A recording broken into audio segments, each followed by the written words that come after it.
Okay, so this is Get Organised week and I'm doing my best to get organised, but it is pouring with rain outside, which means I'm having to do my videos indoors. Nothing wrong with that, but looking out the window, what it did make me realise is that autumn is here. I love autumn in as much as it's when the trees begin to shed their leaves. It's when everything starts to go to sleep for the winter and take a rest. And it reminded me a little bit of how I get to feel and how I have been feeling this year, and how the way I've been feeling has affected the way I've been showing up, how I've been procrastinating, how I'm suffering with anxiety, sometimes depression. It's been a really tough year for me this year. Both of my parents have been diagnosed with cancer and we are now living with cancer. It's really, really tough to watch loved ones going through stuff, and it's really hard to try and juggle everything that needs juggling when you're caring for children and parents and a house, and you feel sometimes like you're doing everything on your own. So this time of the year is just a reminder really that sometimes it is necessary to shed those leaves, shed those things. It is necessary to take a rest and go to sleep so that you can refresh yourself and be bigger and stronger when you re-emerge. So today's lesson really is not to beat yourself up about things that aren't going your way at the moment. I mean, I feel like I've felt overwhelmed, I've felt depressed, I've suffered with anxiety, I've let things slide, I've missed opportunities, and I beat myself up for some of that stuff. And I don't know if this is you, but we can only achieve so many things in one day, in one lifetime. And we've only got so much energy, and that's not just physical energy, that's emotional energy too. So I'm hoping that the next part of this video is really me showing you a few things that you can do if you're feeling like you're not quite firing on all cylinders, or maybe you're feeling a bit overwhelmed, or maybe the last quarter of the year is filling you with dread. Christmas is coming, the big winter bills are coming, you're going to be shut indoors, you don't go out and do so much social, there's not as much sunshine. Just not feeling great. But this is the way that you can actually win this quarter, by taking some of these things on board, being kind to yourself. Okay, so here goes. Okay, the first thing you need to take on board is stop comparing yourself to others. Never mind what anybody else is doing, how gorgeous they look in their clothes, how they've been doing a great fitness regime and they look amazing, and you've been stuffing your face with things you shouldn't be eating. Never mind how people are doing stuff on social media and it looks like their life is amazing and actually you haven't done anything, you've just been shut indoors the whole time. Never mind about those people that are telling you how amazing their children are and how incredible their exam results are. None of those people are you. You have your own thing going on, and you have to stop the comparison monster. Stop comparing yourself to everybody else. You are not them, and people love you for you. The other thing you can do, because I know it's raining outside, right? And the evenings are getting longer, as in it's dark, you can't really go out and do much. Not only that, not everybody is going out and doing much. You know, we're still in this kind of like COVID, just being careful world, and we're not all doing the things that we were doing before. So another thing that you can do is get yourself a trashy novel, an actual book, one that you can take to bed and read and lose yourself in. It doesn't matter what it is, but please just make it a trashy novel, something that you can escape to, something that when you shut your eyes at night, those fun things are still going around in your head. So that's the next thing that you can do. It costs very little. I mean, if you don't have much money or you don't go out to get a book, get yourself one on Kindle. Some of them literally are a couple of quid, but for the hours it takes you to read through that book, it's going to make you feel better. It's going to help you switch off. One of the simplest things you can do if you're feeling a bit overwhelmed, not really with it, a little bit depressed. I mean, I'm going through the menopause. And actually there are some days where I just feel really low for no particular reason. I think it's hormonal. So one of the best things I think I do, and one of the best things I think you could do, is just take yourself out. Go for a walk. Take the dog for a walk. Go for a run. What else do you enjoy doing? Maybe it's swimming in the sea. Whatever it is, go do it. Ride your horse, walk your dog, go dancing, go swimming in the sea, go and meet a friend. Just take yourself out. Peace and quiet for you, but in an exercising kind of way. Get your body moving. It will help those endorphins lift, and it will help your heart pump that blood around your body. And it will also help the creative part of your mind come to the fore. You know, whilst you're walking, you will start having creative ideas coming. You'll start having light bulb moments coming. So take some time out and exercise. That is my next best tip. So another of my favourite impactful things that again doesn't really cost any money is to have a Spotify playlist. Something with a lot of get up and go in it. I've got quite a lot of 80s music in mine because, you know, it was get up and go music, and that really empowers me. I put it on when I go running. I put it on when I'm doing the housework. I put it on when I'm doing the gardening. It's just music that I can escape to, I can listen to, but it's upbeat stuff.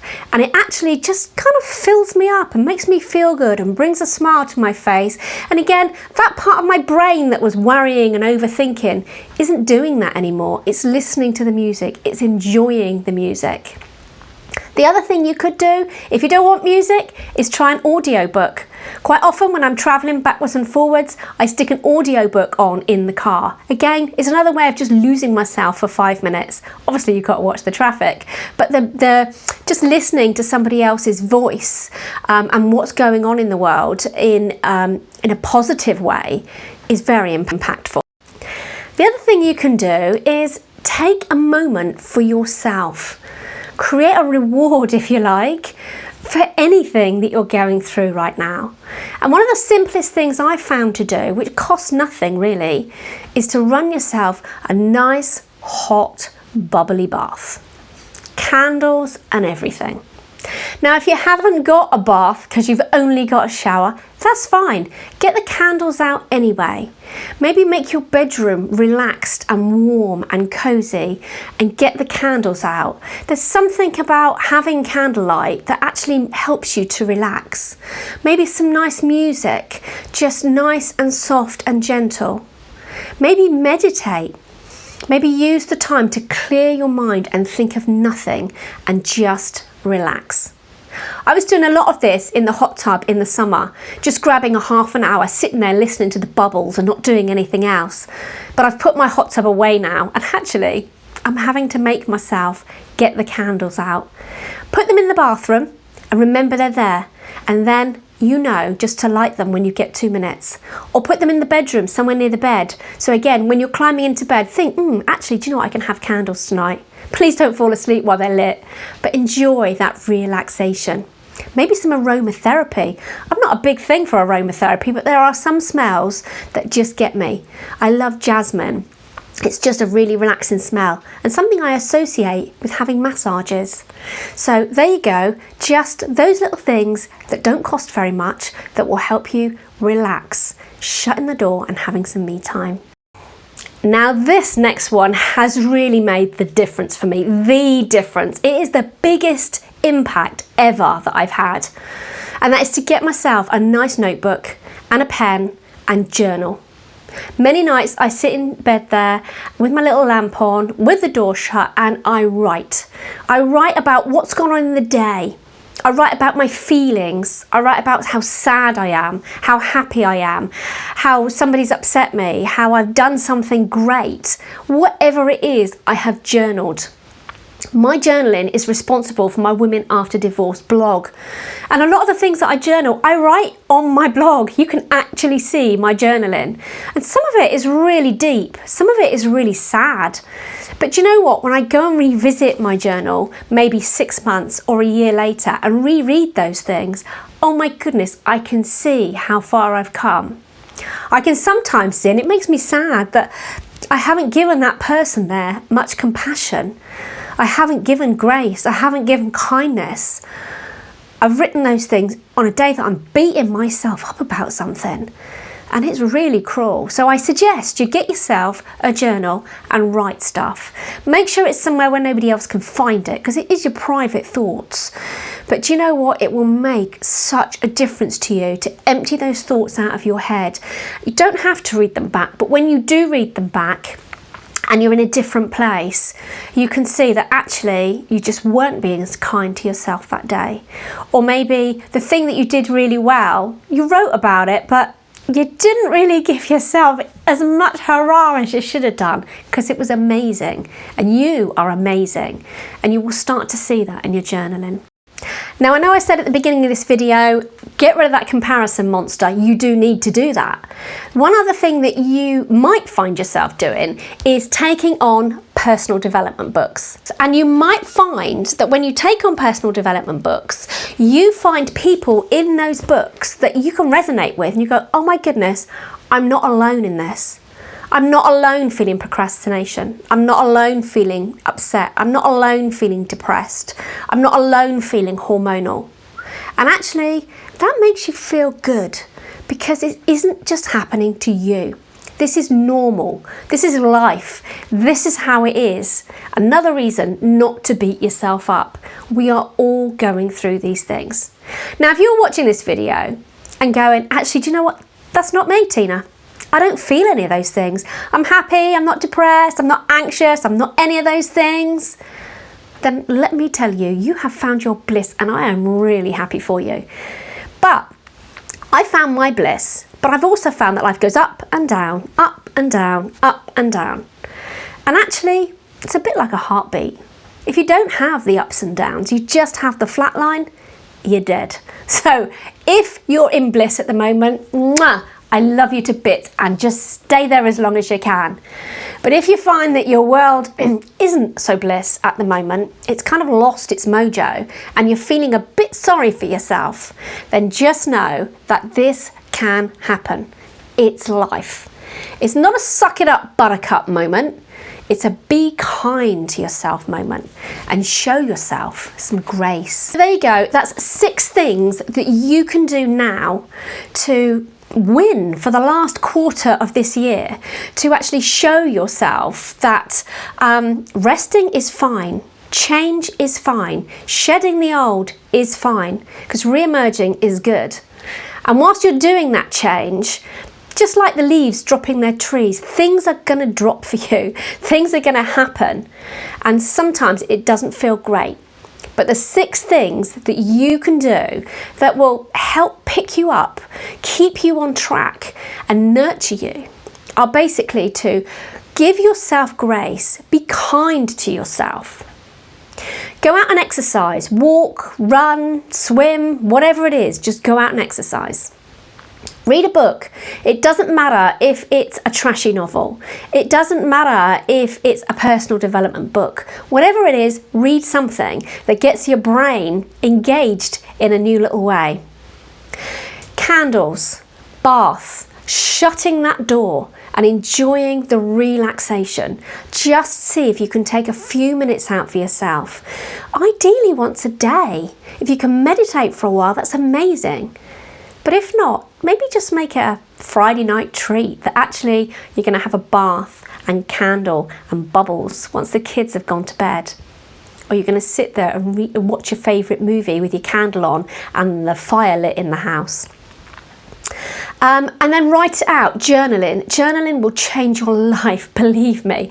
Just get it written down. Get it out of your head and write it down. You will feel so much better for that. It will give you a good night's sleep. And speaking of sleep, early nights, definitely the way to go if you're feeling tired and overwhelmed. There is nothing worse than being tired. And then number 6, get yourself up and going with a bit of mojo, a bit of music, your favourite music. It doesn't matter what it is. It could be big bands. It could be, I don't know, the soundtrack from Fame. Who cares? Whatever it is that makes you feel good and uplifts you, get that music on. Okay, so that's it for now. I really hope that you have an amazing week ahead. As I say, it's Get Organised week, so there'll be lots more things for me to drop in here to get organised. If you want to find out more, then please hit the subscribe button. There's a little bell in there somewhere that if you put the bell on, you will get notified when the next video goes out. I will put all the links below of anything and everything that I think is helpful, including the link to the blog that will give you the list of all of these items that we've spoken about today. A way for you to sign up to the Women of Divorce newsletter so that you get these things dropped into your email box when I've got them going, and also the link to the Women After Divorce blog so that you can see a little bit of some of that stuff that I journal and a bit of the journey that I'm going through, in the hope that I can inspire you and you don't feel quite so alone on those days that aren't working out the way you want. In the meantime, yes, winter's coming, but after winter comes spring. So let's use the winter to get ourselves organised. Let's use the winter to make ourselves back on track and live the life that's going to put us in bliss. You take care of yourselves now. Bye.